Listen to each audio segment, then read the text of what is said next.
बिस्मिल्लाहिर्रहमानिर्रहीम। अस्सलामु अलैकुम वरहमतुल्लाहि वबरकातुहू। आबिद राजा चैनल की तरफ से आज मैं अपने दोस्तों तक बहुत ही प्यारी दुआ पहुंचाऊंगा। उससे पहले मैं अपने तमाम दोस्तों से गुजारिश करूंगा कि अगर आपने अभी तक मेरे चैनल आबिद राजा को सब्सक्राइब नहीं किया तो ज़रूर कर लें ताकि डेली आप तक अच्छी अच्छी वीडियो पहुँच सकें। तो स्टार्ट करते हैं। बिस्मिल्लाहिर्रहमानिर्रहीम।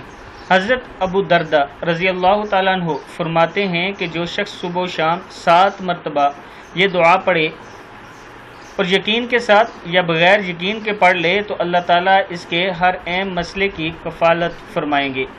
दुआ क्या है? हस्बी अल्लाहु ला इलाहा इल्ला हुवा अलैहि तवक्कलतु व हुवा रब्बुल अर्शिल अज़ीम। मेरे लिए अल्लाह ताला काफ़ी है, जिसके अलावा कोई माबूद नहीं, इस पर मैंने भरोसा किया और वो अर्श अज़ीम का रब है। इस दुआ को आप दोस्त याद कर लें और आगे ज़रूर शेयर किया करें। अस्सलामु अलैकुम वरहमतुल्लाहि वबरकातुहू।